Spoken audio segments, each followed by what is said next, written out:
Gisele Almeida.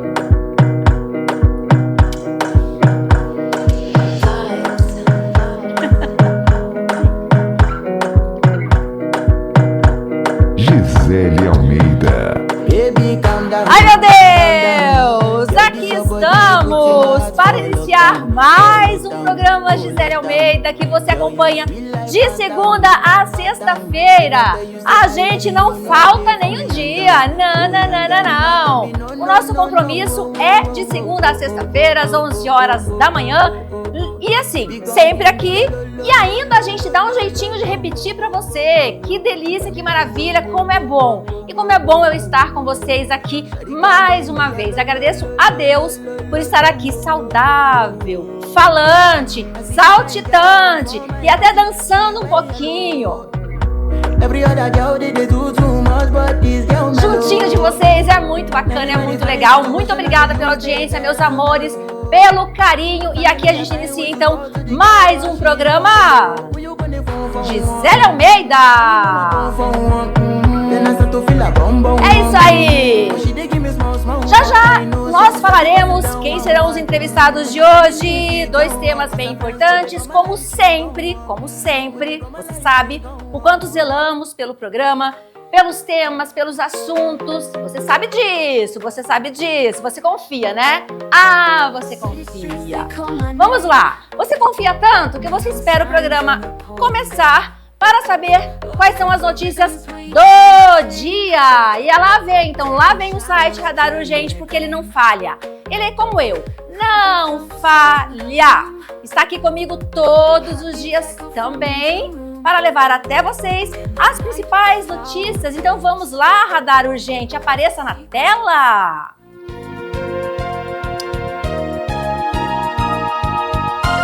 Em Rondonópolis, com 28 passagens, homem invade abrigo de mulheres e ameaça equipe em Mato Grosso.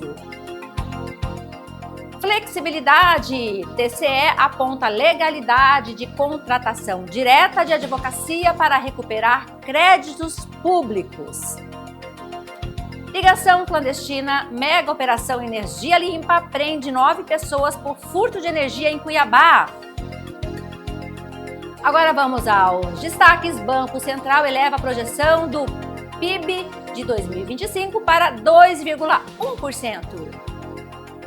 Esportes. Copa do Mundo de Clubes. Confira a agenda de jogos desta quinta-feira. Irã. Khamenei diz que ataque dos Estados Unidos foi exibicionismo de Trump. São esses os destaques e as principais manchetes de hoje para todos vocês. Veja bem, aqui eu digo, eu leio para vocês somente um trechinho, mas é claro que você, que não é bobo nem nada, vai esperar o programa terminar e aí vai sim ler na íntegra o site, porque tem muita notícia interessante para você. Tem que ficar por dentro de tudo que acontece, não é mesmo? Então, o site Radar Urgente faz isso tudo para nós. E lembrando que minuto a minuto as notícias vão mudando e você vai ficando inteirado de tudo. Beleza? Combinado? Então, estamos combinadíssimos. Agora vamos saber quem serão os entrevistados. Eu já sei, mas a grande maioria, não sabe. Então vem comigo. As principais notícias você já viu. Manchetes também. Agora, os convidados e os temas que abordaremos aqui agora. Vem!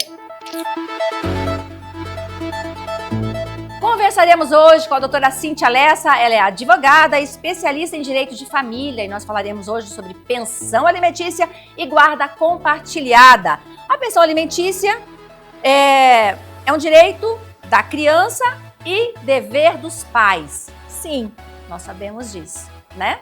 Mas sabemos também que nem sempre o pai ou a mãe, a pessoa que está ali para pagar a pensão, paga, não é mesmo? A gente sabe muito bem como funciona. E é sobre isso que nós falaremos aqui. Como que funciona a pensão alimentícia? Quem que tem que pagar a pensão? Quem está com a criança? E aí, a gente vai aproveitar esse momento quando eu falo quem está com a criança, para falar também sobre a guarda compartilhada. Guarda compartilhada, pensão alimentícia.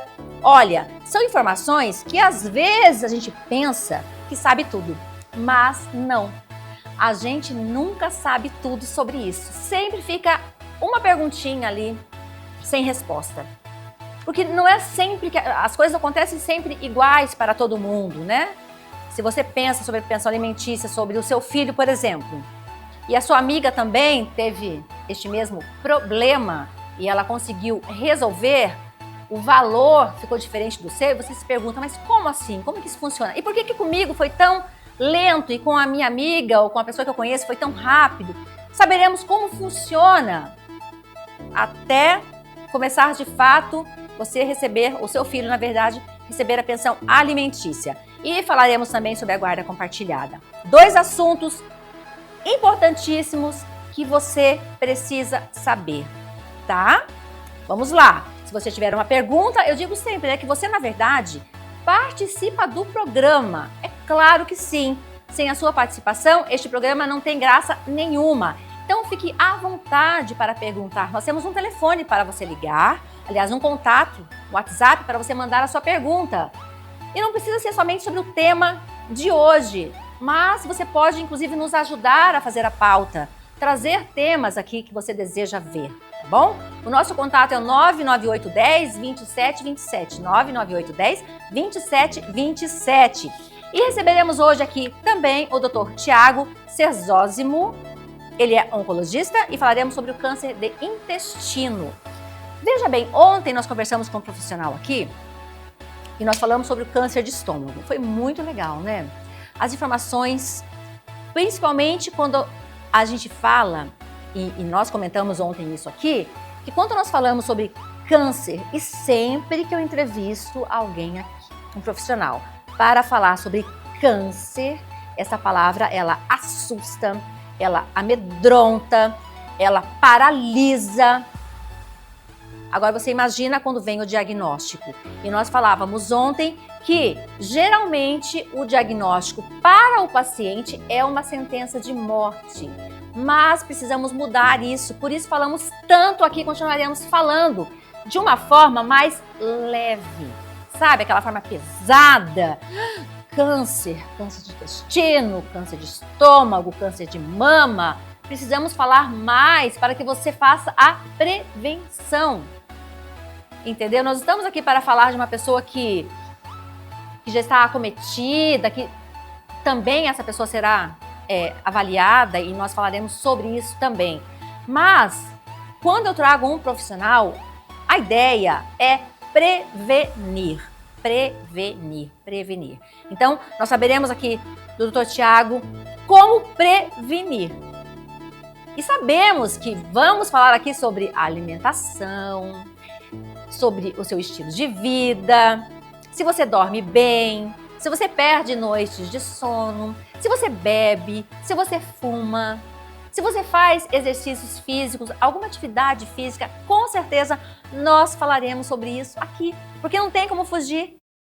Para ter uma saúde em dia, nós precisamos nos alimentar bem, precisamos dormir bem, precisamos fazer uma atividade física. Isso é para tudo, não é somente para o câncer do intestino. E olha, o câncer do intestino é um dos tumores mais comuns, mas também um dos mais preveníveis. Veja bem, o que você vai assistir então depois do intervalo é muito importante, você não pode perder. Tá bom? Mais uma vez então, o Dr. Tiago Serzósimo, oncologista, e a doutora Cíntia Lessa, que é advogada. 2 assuntos legais, você não pode perder. Lembrando que este programa tem sim um repeteco. Claro que tem um repeteco. Horas. Viu que o corte hoje foi diferente quando eu levantei? Veja. Estou aqui, né? Vou para a câmera de lá. Rapidez na produção. É isso! Meu quintal! Que delícia! É com essa energia que a gente vai para o intervalo e eu faço aquele brinde delicioso com água. Água é vida, meu querido. Água é vida. Vamos lá. Saúde e vida longa. E eu volto já. Do teu cavalo peito no cabelo ao vento e o sol.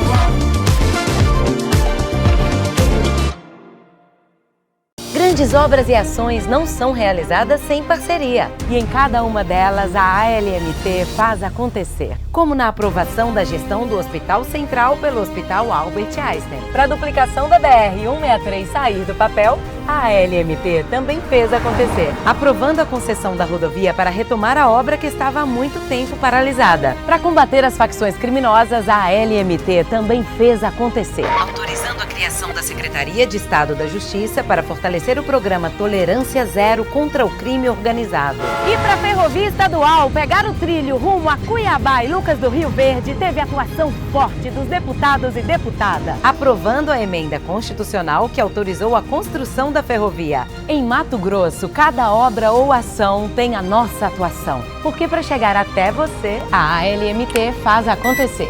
Assembleia Legislativa de Mato Grosso, unindo vozes, fortalecendo cidades.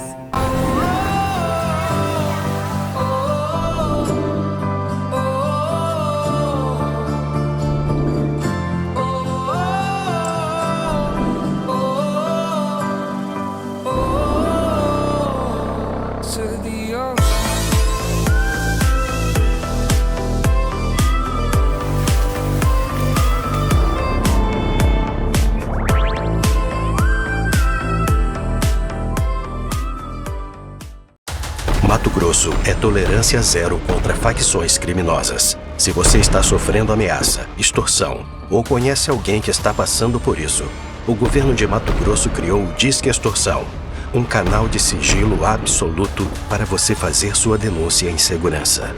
Ligue 181 ou acesse cesp.mt.gov.br. Sua identidade será preservada. Governo de Mato Grosso.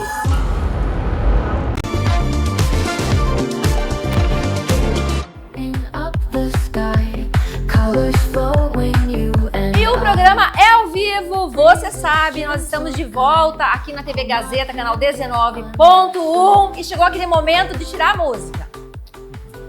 Tira a música. Aí vem o quê? Tira a música, vem o grito. É engraçado, né, que as pessoas estão dizendo em casa que não escutam. O grito tem que ser mais forte, hein, meninos? Às 9h30 da noite tem o Repeteco, então você pode compartilhar com as pessoas que você conhece, porque você vai assistir agora aqui uma entrevista muito legal, muito bacana, importante. Falaremos sobre saúde, então você compartilha e diga para todo mundo que às 9h30 tem Repeteco do programa Gisele Almeida aqui na TV Gazeta. Vamos lá então para a primeira entrevista do dia do programa com o Dr. Tiago Cesósimo, oncologista, e falaremos sobre câncer de intestino. Dr. Tiago, muito obrigada. Muito obrigado, prazer estar aqui. Igualmente, prazer recebê-lo. E eu disse no primeiro bloco que eu recebi ontem um profissional, um oncologista, e nós falamos sobre câncer de estômago. Ah, legal. E falamos sobre essa questão ainda muito intensa no ser humano, né? Sim. Que é o diagnóstico. Quando vem você tem a doença e o paciente recebe como uma sentença de morte. Sim. Tá mudando? Tá. Com a ajuda de quem? De todo mundo. A gente tenta falar de uma forma aqui mais leve, porque é um assunto pesado, que dói, que machuca. E a gente vai tentando colocar de uma forma que as pessoas em casa escutem, não tenham medo de ouvir. Exato. Porque o que a gente quer, na verdade, acho que o grande recado aqui é se cuide, previna-se. E tem formas de prevenção, não é? Então, estamos aqui para falar sobre o câncer de intestino, mas também uma forma de prevenir. E o doutor que veio ontem, eu não lembro, doutor Manuel. Sim. O doutor Manuel, ele falou, Gisele, hoje não é mais assim, não é mais uma sentença de morte. Não é. Embora as pessoas ainda pensem assim. Sim. Mas ele falou, nós, médicos, nós profissionais, estamos colocando isso também para os pacientes, quando chegam no consultório para conversar sobre isso e tem o diagnóstico. Sim. Você pensa da mesma forma? É assim que as coisas estão acontecendo? Estão acontecendo. A gente vai mudando, porque a partir do momento que a gente tem um acesso à informação, fica muito mais fácil, né? Então, quando a gente sabe o que está acontecendo, ou pelo acesso à informação que a gente tem de alguns sintomas iniciais, as pessoas acabam procurando mais precocemente, né, o profissional de saúde. E daí, com isso, a gente consegue, né, ter uma chance de cura muito maior, viu, Gisele? Então, isso é uma coisa que está mudando muito, porque agora a gente está com inteligência artificial, isso nada vai substituir o médico. Por quê? Para você colocar uma informação no chat GPT, na inteligência artificial, você tem que saber alimentar aquilo ali. Exatamente. Então, o médico geralmente tem que traduzir isso daí, né, para a gente chegar num diagnóstico. Porque às vezes a gente coloca uma informação muito comum, colocar no Google, tô com uma dor de cabeça. E já vem a primeira coisa, tumor cerebral. Às vezes é só uma dorzinha de cabeça tensional mesmo, né, que com dipirona resolve, né. Então tem que saber como perguntar para saber como você vai ter essa resposta. Exatamente. Não é assim, perguntando de qualquer jeito. Perguntando de qualquer jeito, a resposta também vem de qualquer jeito. De qualquer forma. E que bom, né? E nós estamos contribuindo, né, doutor Tiago? Sim. A partir do momento que a gente conversa sobre esse assunto, a gente contribui. Sim, porque não pode mais ser uma sentença de morte. Não pode mais chegar para o paciente dessa forma, né? Exatamente. Então, a maioria dos tumores vai depender muito do estágio que chega para a gente. Então, se for um estágio inicial, ótimo, chance de cura é de mais de 90%, às vezes até 99 ponto alguma coisa por cento. Então, nós precisamos pegar ele precocemente, o tumor. Então, como que a gente consegue pegar, né, precocemente? Esse é o grande problema.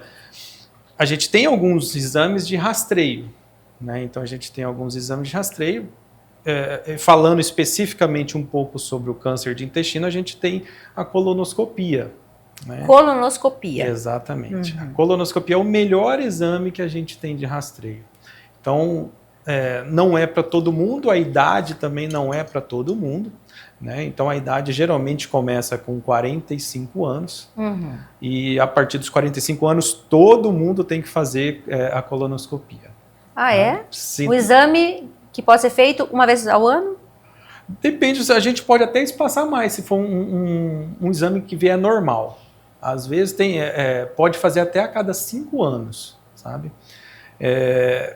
Mas é um exame que, assim, todo mundo tem que fazer. E é pouco difundido. Então, estamos aqui mais uma vez fazendo esse... Eu nunca fiz, doutor. Então vamos programar. Olha isso. A colonoscopia, então, se eu fizer esse exame e der tudo ok, tudo certinho, não preciso fazer novamente daqui a um ano. A gente pode espaçar mais. Pode passar. Até, às vezes, 5 a 10 anos tem algumas evidências mostrando. Quer dizer que eu já vou estar evitando um grande problema. Evitando um grande problema. A maioria dos cânceres começam com uma lesãozinha, do câncer de intestino, no caso. Ele começa com uma verruguinha, que a gente chama de pólipo, e aquela verruguinha ela vai se tornando cada vez mais agressiva, ela vai formando ali uma displasia, ou seja, o que é isso? Ela vai mudando a sua característica, até ela virar uma lesão pré-cancerígena. Então, uma lesão benigna ainda, mas ela vai mudando. E isso tem um tempo, ela não é uma coisa tão rápida. Geralmente leva anos para isso acontecer. Então, a partir do momento que durante a colonoscopia, o médico colonoscopista ele vai identificar aquele pólipo, aquela verruguinha, e ele vai retirar ali naquele mesmo momento. Vai mandar para análise e a gente vê na biópsia se aquele pólipo tem uma característica benigna ou se ele já é um pré-maligno. Né? Então, o interessante é isso, porque você acaba interrompendo o surgimento de um câncer de intestino. Interrompe a carcinogênese, que é o nome científico que a gente usa. Então, isso é muito bom. É o padrão ouro. No mundo inteiro, isso é difundido, sabe? A colonoscopia, ela é gratuita? Esse exame, então, talvez muita gente saiba, mas não faz por conta do preço, do custo, né? Em partes. A colonoscopia é um exame que é um exame ainda relativamente caro, porque ela tem que ser um médico que vai... O que é a colonoscopia, na verdade? A colonoscopia é uma endoscopia que a gente vê o intestino. A gente vê o intestino grosso. que é onde 99% surgem os tumores. E isso é feito com uma sedação, tem que fazer um preparo do paciente, é uma endoscopia, né? É como se fosse uma endoscopia Não é um normal. procedimento barato, não. Não é uma coisa barata, igual uma mamografia que um técnico de radiologia pode fazer e depois o médico vai analisar. É uma equipe maior para fazer então esse exame. Precisa de uma sedação, do anestesista também, né? A colonoscopia para fazer essa sedação do paciente. É feito no hospital. Ou numa clínica. Numa clínica. Uma clínica que tenha. Então a gente precisa disso. O SUS tem, só que entra na fila. Entra na fila, exatamente. Às vezes, 2 anos, 3 anos para surgir essa fila. E às vezes, assim, para rastreio fica um pouco mais difícil, porque nós precisamos de alguns pacientes que precisam fazer aquilo que não seja de rastreio. Sim. E acaba que vai entrar na frente, né? Então, até por prioridade mesmo, né? Mas, enfim, também não é um exame muito caro que dá para ser feito. Então, se tem que pensar na vida, né? Exatamente. Dá para ir se programando. Né? Dá para ir se programando. E ontem, relembrando mais uma vez, que ontem com o doutor aqui, doutor Manuel, nós falamos sobre o câncer de estômago. Sim. E ele comentou sobre a cantora Preta Gil. Sim. Ela tem câncer de intestino, que é o que a gente está falando hoje, né? Isso. E aí nós falávamos aqui, antes de entrarmos no ar, ao vivo, que não é... Nós comentamos assim, nossa, uma mulher com tanto dinheiro, com tantas condições, né, de cuidar da saúde, de fazer exames e tudo mais. Como que chegou nesse ponto? Aí você ia começar a falar quando entramos ao vivo aqui.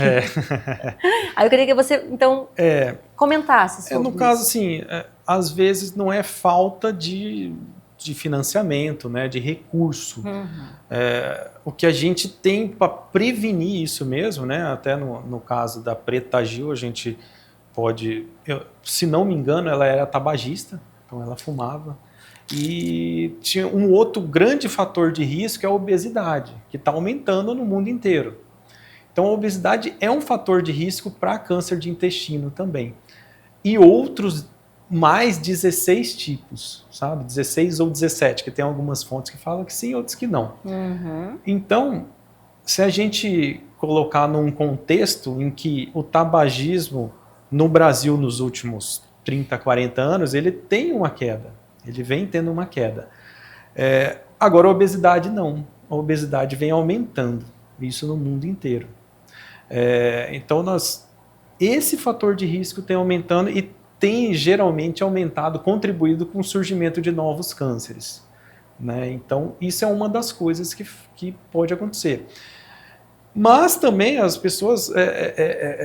que tem recurso, mas assim, não pensa, fala, vou fazer um exame de rastreio, eu não estou sentindo nada. Exatamente. Não estou sentindo nada, não vou fazer não. Exato. E outra coisa também, né? As pessoas pensam assim, isso não vai acontecer comigo. Não vai. E pode na acontecer... correria do dia a dia também. Exato, né? Esquece. E foi o que você disse, não sente nada, não existe nem ali um sinal, não tem dor, enfim. E aí quando vê... Não sei no caso dela como é que já estava, né? Mas enfim, já estado bem avançado, né? Parece que no início não tinha espalhado, não. Era um tratamento ainda curativo, só que aparentemente foi uma doença muito resistente, que independente do tratamento que ela fez, progrediu. Né? Também é uma coisa muito agressiva e mais raro de acontecer. Então, aí falamos aqui sobre tabagismo, né? No caso dela, ela fumava, acima do peso, né? A obesidade. Então, o que a gente está falando aqui sobre estilo de vida? Estilo de vida. Tem que começar a olhar qual é o seu estilo de vida, como é que você está vivendo hoje, né? Se você está comendo bem, que tipo de alimentação que você coloca na sua mesa, na sua e dos seus filhos, da sua família toda. Se você faz atividade física, qual a importância da atividade física, se você bebe, se você fuma, se você tem noites mal dormidas, e por que tem noites mal dormidas, enfim. Tudo isso vai contribuir para que surjam doenças. Doenças, exatamente. Além de... Não só câncer, né? Exatamente. Então, você vai ter síndrome metabólica, que é hipertensão, dislipidemia, que é colesterol alto, obesidade, né? Até diabetes pode surgir. Então, enfim... Sobre a alimentação, é importante a gente falar, né? A gente tem os fatores de risco, a gente tem os alimentos que são prejudiciais, né? Então a gente tem alguns alimentos que são os ultraprocessados, processados, enlatados, esses são um veneno. Né? Tudo que é o mais rápido, né, hoje, né? As Tudo pessoas que- estão em busca do quê?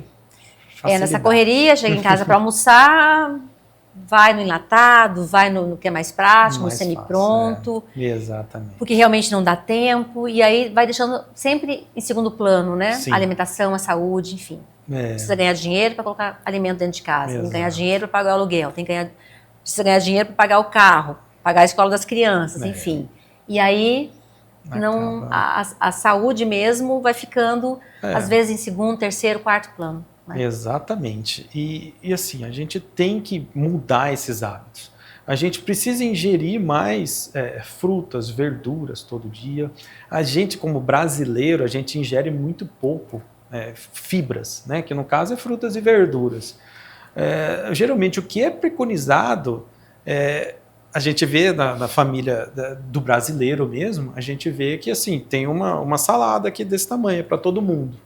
Mas geralmente, aquilo ali geralmente é para uma pessoa só, se a gente for computar Exatamente, mesmo. já vi muito isso mesmo. A salada, ela fica sempre ali, né, num prato menor. Sim, exatamente. E aí, ó, as outras coisas, frituras, né, o que vem na sobremesa, doces, enfim, aí é tudo, né, tudo maior. Tudo maior. Então, assim, é importante que na mesa seja colocado, então, até porque as crianças estão ali, Sim, para incentivar. que o adulto olhe para essas crianças e incentive. Sim. E ela entenda que aquilo é comum, comum, é normal, é natural. É o natural, exatamente.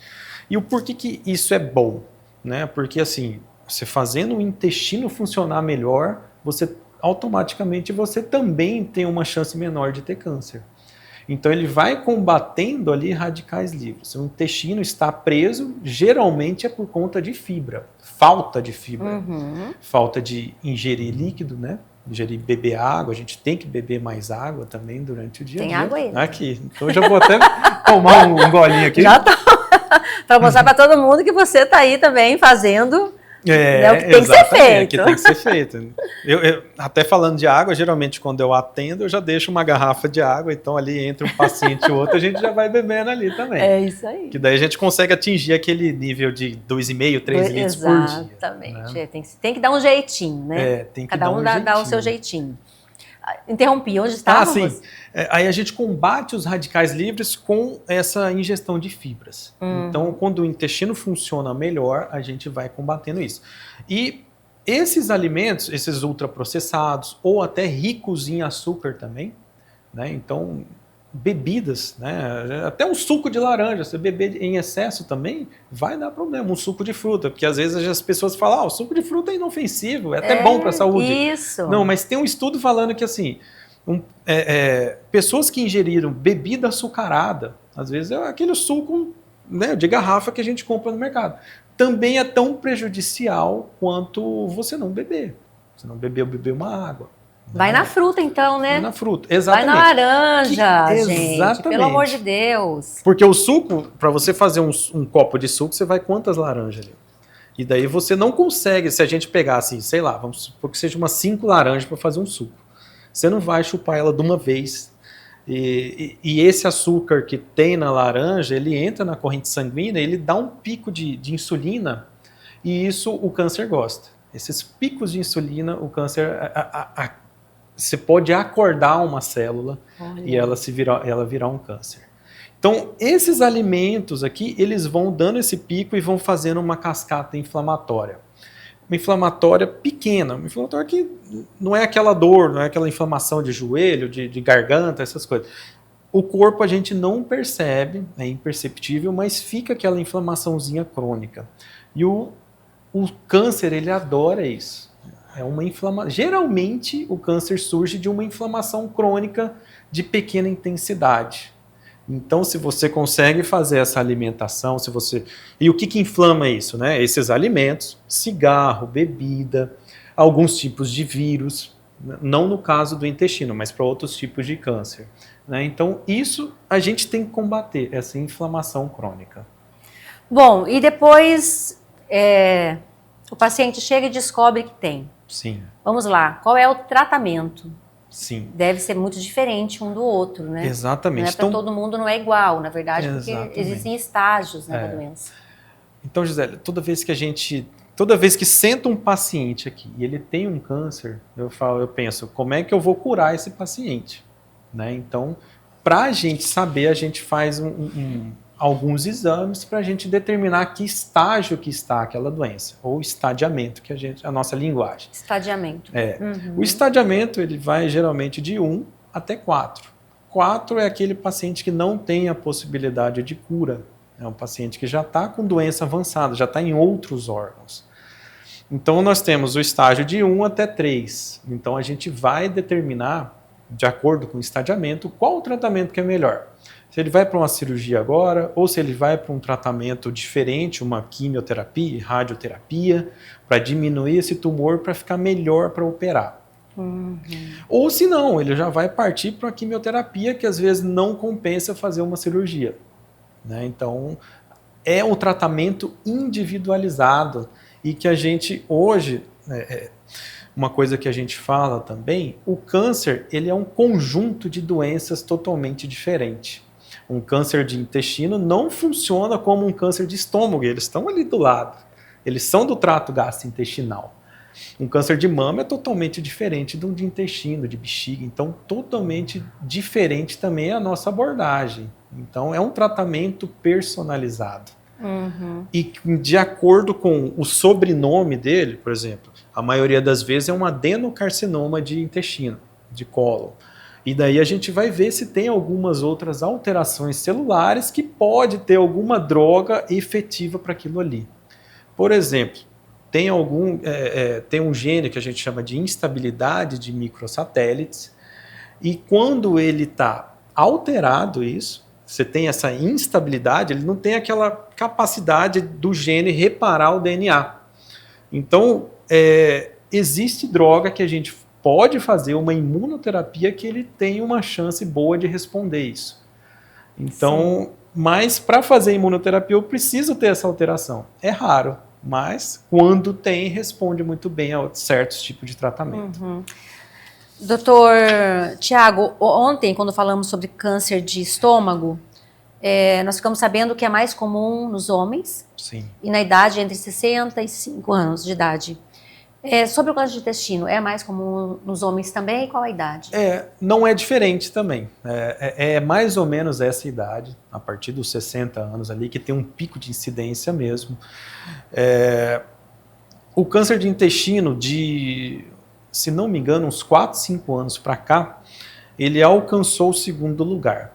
Que historicamente o câncer primeiro, vamos ver, qual que é o primeiro câncer mais prevalente em homens?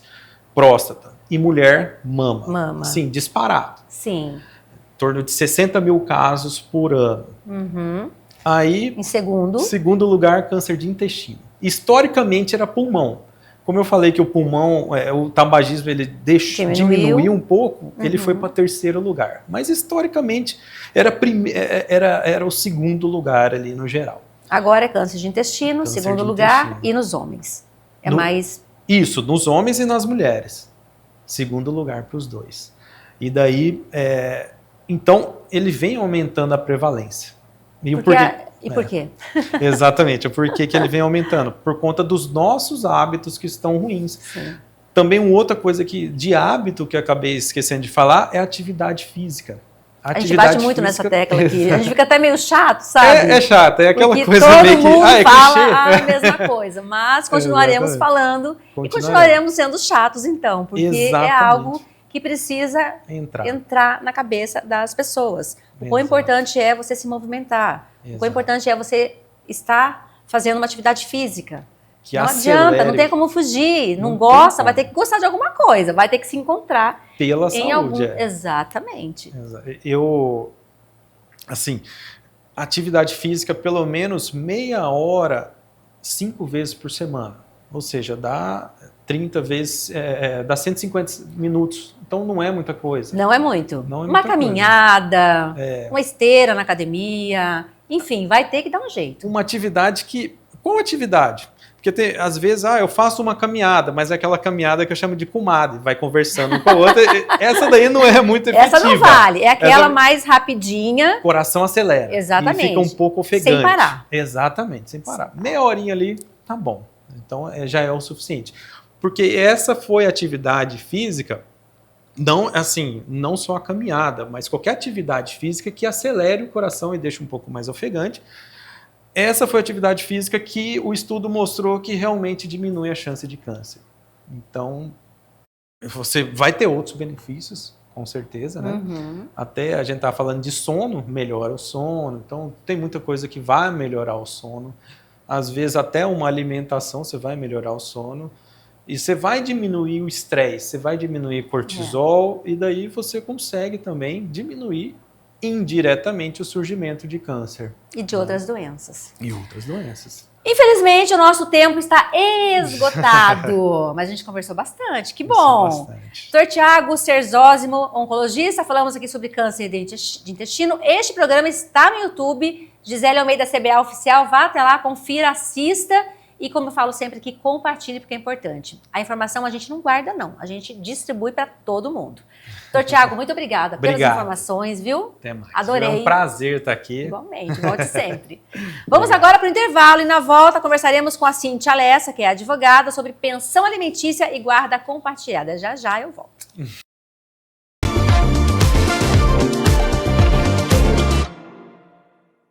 Grandes obras e ações não são realizadas sem parceria. E em cada uma delas, a ALMT faz acontecer. Como na aprovação da gestão do Hospital Central pelo Hospital Albert Einstein. Para a duplicação da BR-163 sair do papel, a ALMT também fez acontecer, aprovando a concessão da rodovia para retomar a obra que estava há muito tempo paralisada. Para combater as facções criminosas, a ALMT também fez acontecer, autorizando a criação da Secretaria de Estado da Justiça para fortalecer o programa Tolerância Zero contra o crime organizado.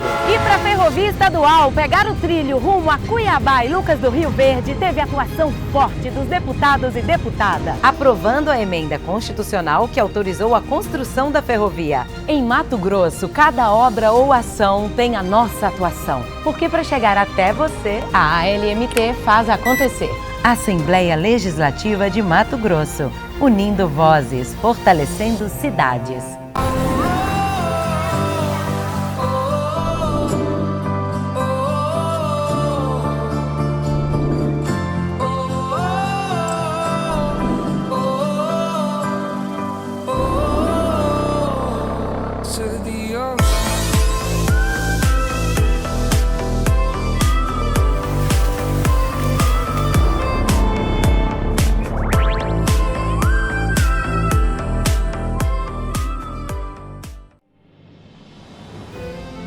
Dá orgulho ver o tanto que esse estado fez e faz. É estrada cortando o chão, levando a vida pra frente.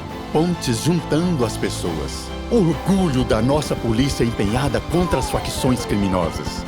Rapaz, esse estado entrou nos trilhos. Olha as obras da ferrovia aí. Hoje, levantamos a cabeça e falamos com verdade. Dá orgulho do nosso Mato Grosso.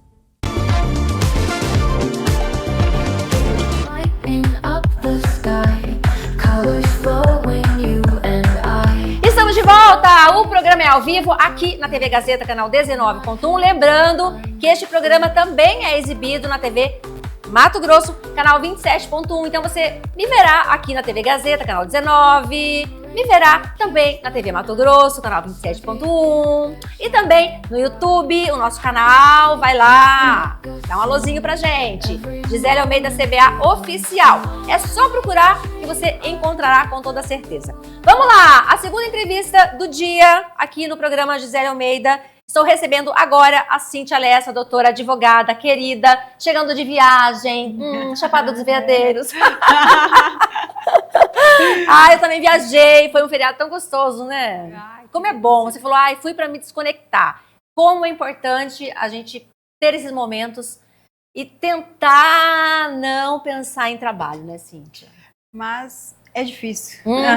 Por mais que a gente vá, por mais que a gente não esteja na cidade, por mais que a gente tente desconectar, fazendo outras coisas, em algum momento o nosso pensamento sempre volta. Não tem jeito. Mas enfim, vamos levando assim.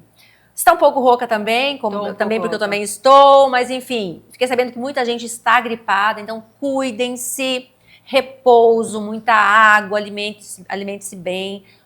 Não tente fazer dieta nesse momento, nesse ciclo da gripe. É importante você se alimentar bem e tomar muita água. Vamos lá, o assunto agora é pensão alimentícia e guarda compartilhada. Vamos ver o que a gente consegue falar sobre isso, porque temos aí 20 e poucos minutos. E, bom, a pensão alimentícia é algo assim que toca nas mulheres, né? Você fala de pensão alimentícia, aquela mulher que está vivendo isso, ela já pensa, quero saber mais, quero saber mais, quero saber mais. É um direito da criança e dever dos pais. É isso, de fato. Não tem como negar. Olá, Gisele. Bom dia a todos que estão aí me assistindo. Realmente, a pensão alimentícia é dever da criança. E, óbvio, nós mulheres, nós mães, toca a gente de uma forma, assim, crucial, digamos assim. Exatamente. E aí, quando você diz, você viajou, você não conseguiu desconectar, porque essas mães, elas ficam aflitas e elas me mandam mensagem e eu não consigo. Não sou aquela advogada que fala, não, desconectei, apaguei meu celular, coloquei em modo avião e acabou. Até porque você também é mãe, né, Cíntia? Não. Também por isso, né? A gente sabe o que uma mãe passa. Não é fácil, né? E a pensão alimentícia, às vezes eu penso, eu como advogado, nesse ramo que eu já estou há uns 12 anos, a gente pensa que há uma melhoria, há uma melhora, mas infelizmente não há.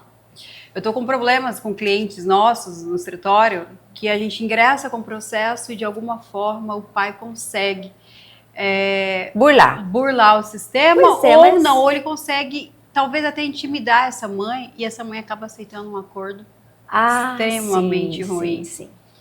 E aí eu como advogada, eu tento de todas as formas orientar, né? Às vezes ela fica com medo, às vezes ela tem aquele, mas se eu não aceitar, vai ser pior, ou ele vai me prejudicar de alguma outra forma, né?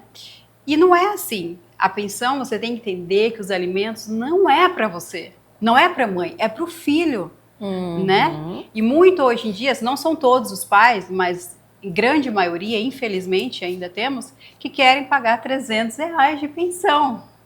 E acha que R$300 é o suficiente, para né? alimentar uma criança. Mas não é só o alimento, né? Essa criança, ela precisa ir ao médico, ela tem tantos gastos, e esse pai sabe.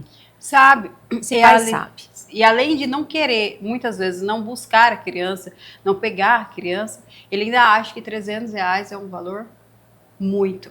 É muito alto. Que valor. R$300, né, gente? Vai no mercado, vai.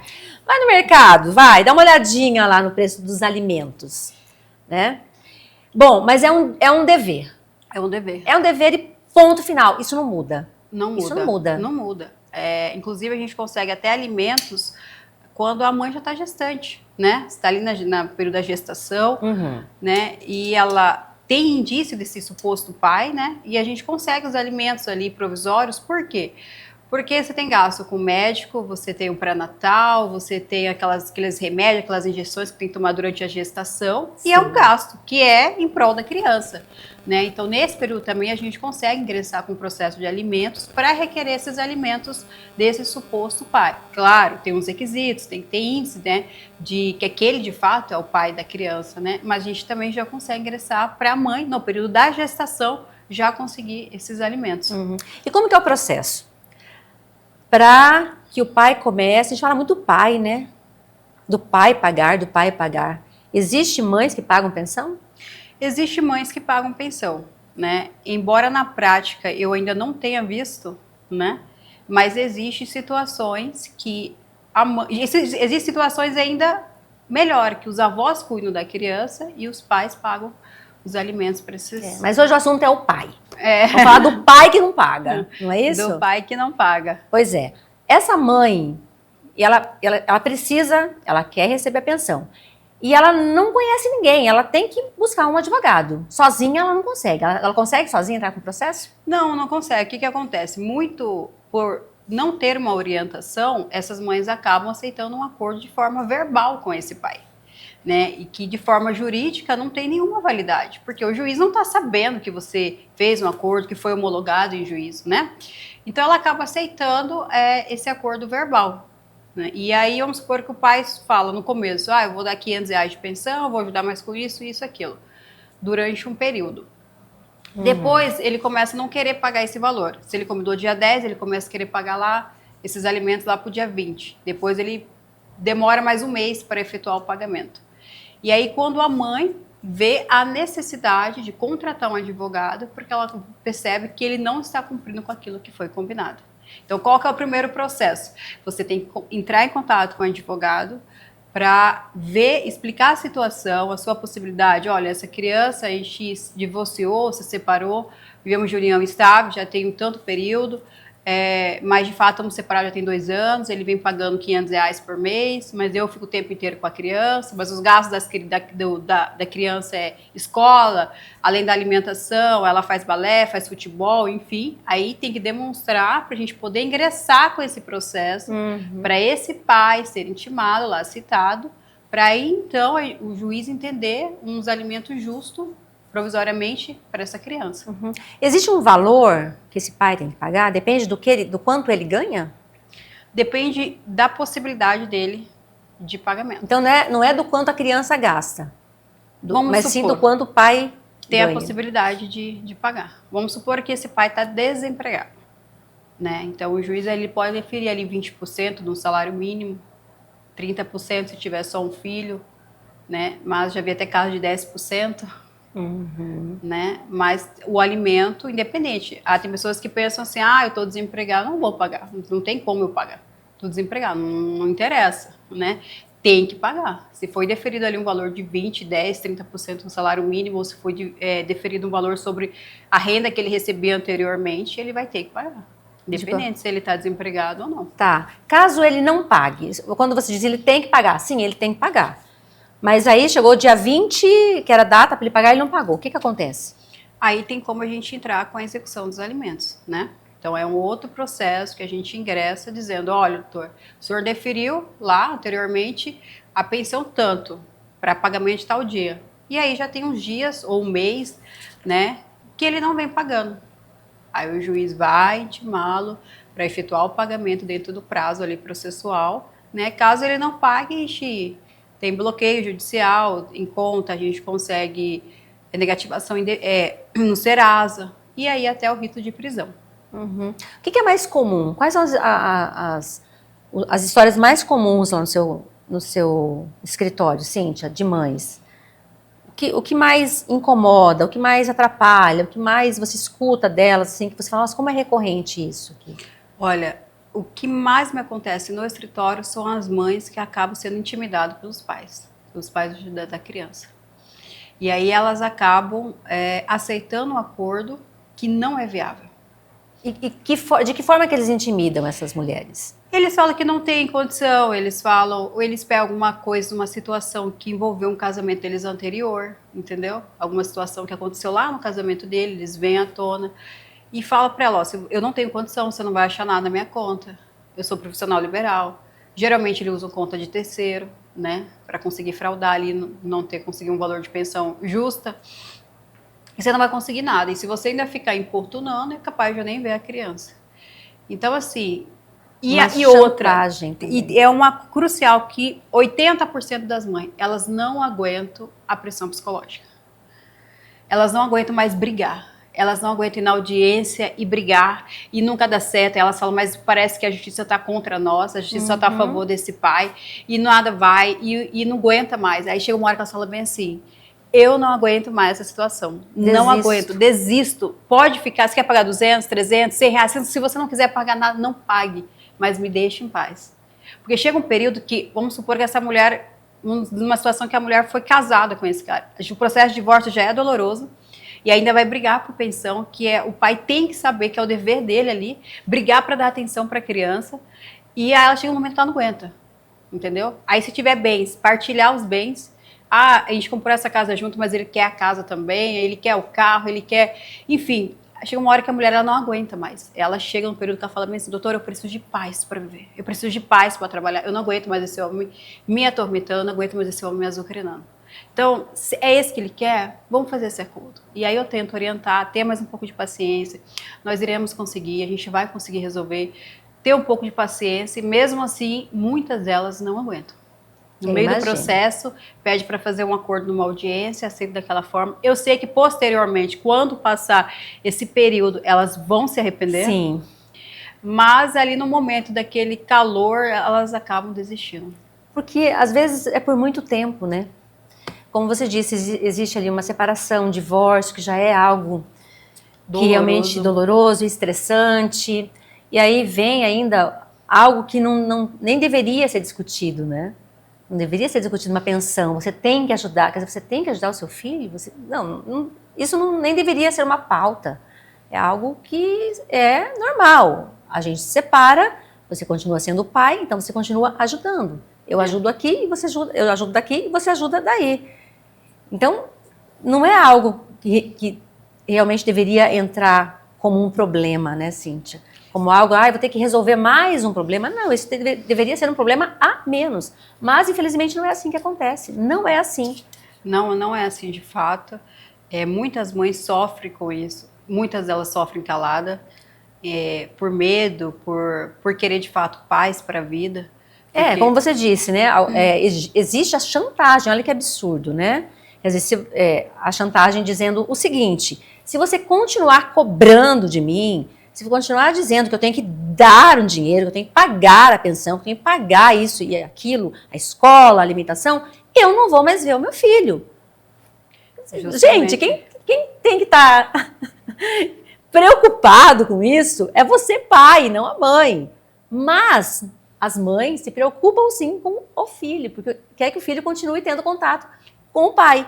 Então, olha quanta coisa acontece na vida dessa mulher. Eu sei que muitas mães, inclusive mães que estão nos assistindo, a vontade dela é pôr essa criança dentro de uma bolha e falar, some, você não quer contato, some. Uhum. Só que a gente sabe que isso a criança sofre, que embora nós mães entendemos que a gente tenta de todas as formas proteger o filho ou a filha, mas quem sofre no final com a ausência paterna são os próprios filhos. E tem mãe que me procura e fala assim, doutora, ele ficou 5 anos sem ver o neném, e agora ele apareceu querendo ser o pai herói, querendo ver o filho não está nem acostumado com ele, nem consegue dormir na casa dele, e ele já está querendo ter o contato. Eu não quero deixar meu filho ir. E aí, a hora que eu entro na parte e falo, você tem que deixar seu filho ir.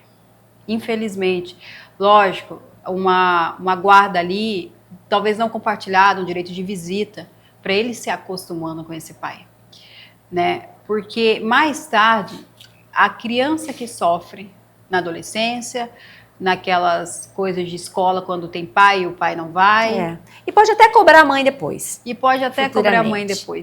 Entrar com uma alienação parental, falar que a mãe que não está deixando, a mãe que fica inventando, que a mãe que não deixa ter acesso com essa criança, que tudo é culpa da mãe, e na realidade não é. Cíntia, até que idade a criança recebe a pensão alimentícia? É até os 18, né, podendo se estender aí até os 24, enquanto a criança, o adulto no caso, né, de conseguir demonstrar que ele merece que o valor seja pago. Exemplo, está estudando, está fazendo uma faculdade, não consegue se manter sozinho e ele precisa daqueles alimentos, né? Tem muitos pais que acham que quando completa 18 anos não tem que pagar mais os alimentos. Completou 18, acabou. Maioridade, não tem mais que pagar alimentos. Errado, não acontece a exoneração de alimentos de forma automática. Ele tem que entrar com o processo, pedir a exoneração, demonstrar que esse filho não está mais estudando, ou que às vezes esse filho já está trabalhando, né, consegue se manter, para o juiz então entender, analisar o caso, e aí talvez aí dar uma exoneração dos alimentos. Mas enquanto ele não entrar, se ele parou de pagar com 18 e a criança, o adulto nesse caso já está com 24, infelizmente ele vai ter que pagar todo esse retroativo que ele não pagou. Cíntia, você como mulher, você acaba sendo uma psicóloga dessas mulheres, né? Você Sim. acaba conversando, você, além de ser mulher, você é mãe. Uhum. Aí vem uma mulher, mãe, e começa a conversar com você naturalmente A gente vai entrar e vai fazer como se fosse uma sessão de terapia. Justamente, né? Por isso que quando vai uma cliente no escritório e é questão de direito de família, eu já preparo ali umas 3 horas com ela. Porque são vários momentos que ela passa. Ela começa a contar desde o começo, quando ela conheceu esse cara, como ela se envolveu, quanto tempo durou, o que ela viveu nesse casamento, como foi o divórcio, como é que está a vida de hoje, como que a criança sofre, como que esse homem está. Então, assim, eu ouço bastante ela, tento entender, e aí depois eu vou explicando como é que será um processo, como é que vai funcionar, o que vai acontecer a partir de agora. Mas não tem como. O direito de família, a mulher que advoga, ou o advogado que advoga no direito de família, tem que amar o que ele faz. Ele tem que sentir aquela emoção, ele tem que sensibilizar pela mãe, às vezes com o pai também, né? Que às vezes o pai que procura, porque ele quer ter acesso à criança e a mãe não permite. Né? A gente não pode só falar da mãe, mas tem casos que o pai, ele quer ter acesso à criança e a mãe sabe que ela tem um privilégio, entre aspas, né? E ela acaba usando disso, aí o pai ele entra na justiça só para ter acesso ao filho, só para poder querer ver o filho. Né? E de todas as formas você tem que entender a situação, se sensibiliza com a situação, né? E mostra o melhor caminho que a gente tem. Nós sabemos que tem, claro, muitos pais que pagam direitinho, que pagam até mais, que ficam com as crianças, enfim, sabemos. Mas nós estamos falando aqui daqueles que não pagam, aqueles que se negam a pagar, aqueles que somem, que desaparecem, né? Da vida da criança, da vida do filho. Então a gente quer, a informação é para essa mãe que precisa dessas informações agora, que precisa de ajuda, que precisa do dinheiro para a escola, para um esporte, né, para alimentação, essa criança que ainda usa fraldas, que ainda toma leite, sabe?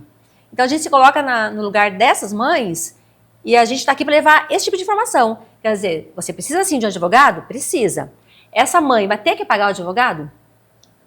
A gente tem a defensoria pública. Aí ela fala, puxa vida, mas peraí, eu nem comecei a receber, tenho que pagar. Muito acontece isso, né? Porque às vezes ela já está numa situação de vulnerabilidade. Ela já não tem a condição de pagar. E aí ela chega lá no escritório e agora, doutorina, eu vou ter que pagar? O que eu digo? Nós temos a defensoria pública, né? Uhum. Que você vai lá, você consegue ingressar com os alimentos e tudo mais, só que você não tem esse contato que nem você tem se você contratar um advogado particular, né? A defensoria pública, ela... É mais lenta? Ela é um pouco mais lenta porque são várias pessoas que precisam, então é muita demanda, né? É extremamente muita demanda, né? E as coisas acontecem da mesma maneira, né? Só que você tem que ficar indo lá toda hora. Às vezes você não consegue conversar com o defensor, porque às vezes ele está numa audiência, está atendendo outra pessoa. Na verdade, essa mãe vai fazer o papel do advogado. Ela vai ter que ficar realmente. Incansavelmente.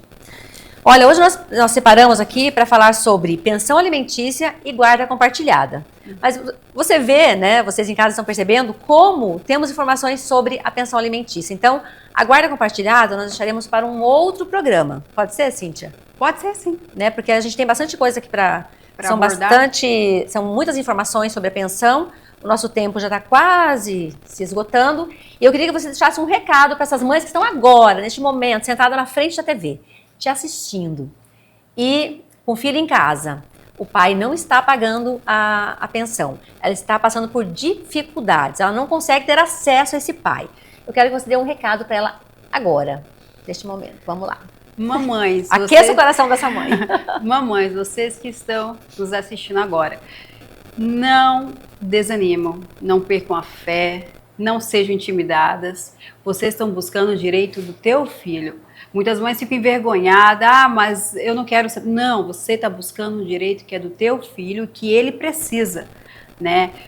Nós mães sabemos que gasto com escola, material, a criança vai crescendo, é roupa que você vai trocando, é sapato, é festinha que a criança quer ir, é um lazer que você quer proporcionar.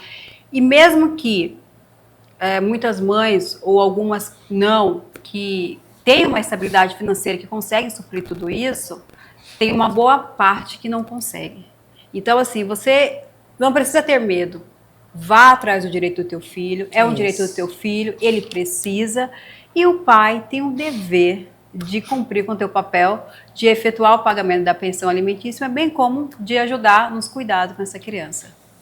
Recado muito bem dado, eu espero que você em casa tenha entendido. A gente vai finalizando o programa agora, mas amanhã a gente vai estar de volta, tá bom? Com toda certeza. E na geral, Cíntia, muito obrigada pela sua presença. A gente dá tchau pra todo mundo, até amanhã. Tchau, tchau.